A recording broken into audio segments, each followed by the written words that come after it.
Hello students, welcome to M K mathematics YouTube channel. तो आज हम करेंगे रूट वाले गुणनखंड। रूट वाले इक्वेशन का गुणनखंड कैसे करें। तो सबसे पहले ये इक्वेशन हमने ले लिया 3x² - 2√6x + 2 = में 0। आपको सबसे पहले क्या करना है, जो भी ये x² का कोफिशिएंट है, यहाँ पर x² का कोफिशिएंट क्या है 3, ठीक। इसकी मल्टीप्लाई आपको कांस्टेंट टर्म से करनी है जो कि है 2।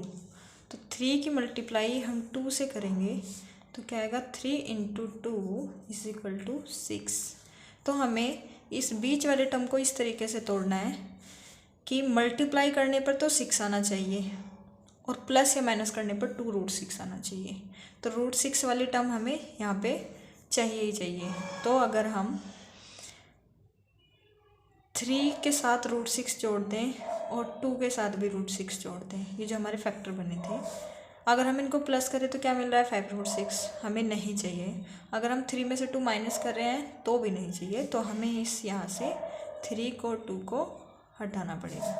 अब √6 के अगर हम √6 से प्लस करें तो क्या आएगा 2√6, और अगर √6 की √6 से मल्टीप्लाई करें तो क्या बनेगा 6। तो यही हमें चाहिए था कि मल्टीप्लाई करने पर 6 और प्लस या माइनस करने पर 2√6।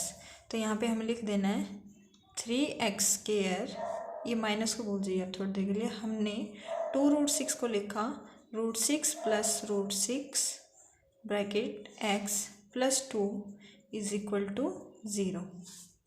तो हमारे पास आया 3x² माइनस, अब इस x के अंदर मल्टीप्लाई करनी है, √6x प्लस में √6x + 2 = 0। 3x² माइनस, अब ये माइनस के अंदर दोनों से मल्टीप्लाई होगी, माइनस की मल्टीप्लाई √6 से, माइनस का √6x, और इस माइनस की यहाँ मल्टीप्लाई माइनस का √6x + 2 = 0। अब आप क्लियरली देख सकते हैं कि अगर हम √6 में √6 को माइनस का √6 प्लस माइनस का √6 क्या बन जाएगा माइनस का 2√6, और माइनस √6x की मल्टीप्लाई माइनस √6x से करेंगे तो क्या आ जाएगा हमारा 3 × 2 = 6, ठीक। अब यहाँ से आपको दो दो के जोड़े बनाने हैं, इसके और इसके। एक काम करिए आप पहले, अब यहाँ से क्या कॉमन आ सकता है, हम √6 को लिख सकते हैं √3 × √2 माइनस इसको भी √3 × √2(6x) प्लस का 2 = में 0। आप इसको भी लिख लीजिए √3 × √3x² minus √3 × √2x minus √3 × √2x plus, और इसको भी आप लिख लीजिए √2 × √2। ये सब हम क्यों लिख रहे हैं, बिकॉज यहाँ में कॉमन चाहिए, और √2 के रूट से ये हाफ पावर और ये हाफ पावर मिलके बनाएगी 1 पावर 2 की, तो इसलिए यहाँ पे 2 आ जाएगा। तो हम 2 को भी ऐसे लिख सकते हैं और 3 को भी। अब यहाँ से क्या कॉमन आ रहा है, यहाँ से कॉमन आ रहा है हमारे पास √3 और एक x कॉमन आ रहा है, तो यहाँ से बचा हमारे पास √3x माइनस, ये तो कॉमन आ गया, अब बचा √2 माइनस √2 कॉमन आ रहा है यहाँ से ओनली, तो हमारे पास यहाँ से बचा √3x, ये माइनस बाहर हमने कॉमन लिया है तो ये भी क्या होगा -√2। स्टूडेंट आपको ध्यान रखना है कि ये अंदर वाला फैक्टर और ये अंदर वाला फैक्टर सेम आना चाहिए, इसलिए हमने बाहर माइनस कॉमन लिया ताकि ये वाली टर्म माइनस बन जाए, यहाँ पर माइनस में है।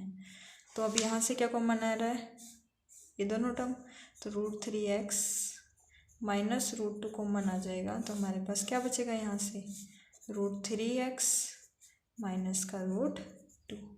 यही हमारे इसके गुणनखंड है।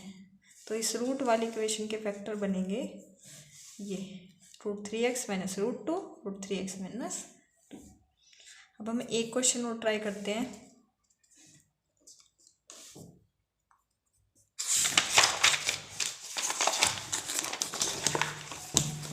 अब हम एक इक्वेशन और लेते हैं, √2x² + 7x plus 5√2 is equal to में 0। अब देखिए यहाँ पर एक्स स्क्वायर का कोफिशिएंट क्या है आपकी बार √2 और कांस्टेंट टर्म क्या है 5√2। तो आपको पहले इनकी मल्टीप्लाई करके देखना है।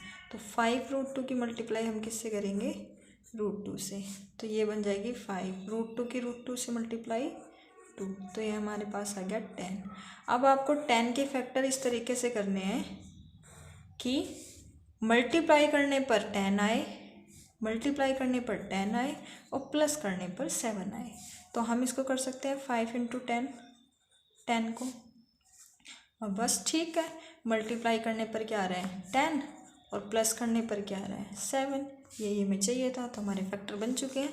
तो आप लिख दीजिए √2x² प्लस 7x को हमने लिखा 5x प्लस का 2x प्लस में 5√2 इज इक्वल टू में 0।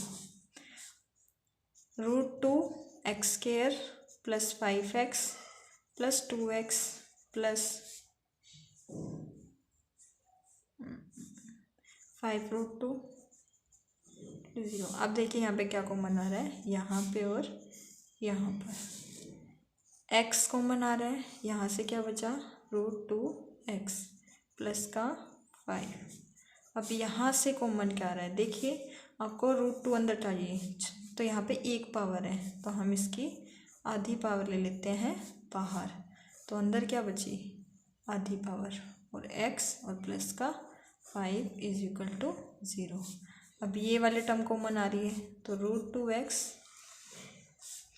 √2x प्लस 5 कॉमन आ रहा है। यहाँ से क्या बचा x प्लस का √2। तो इस वाले इक्वेशन के गुणनखंड बने √2x plus 5x plus √2 is equal to 0। I hope आपको समझ आया होगा। अगर कोई भी डाउट है तो आप कमेंट सेक्शन में पिन कर देना। Thank you for watching.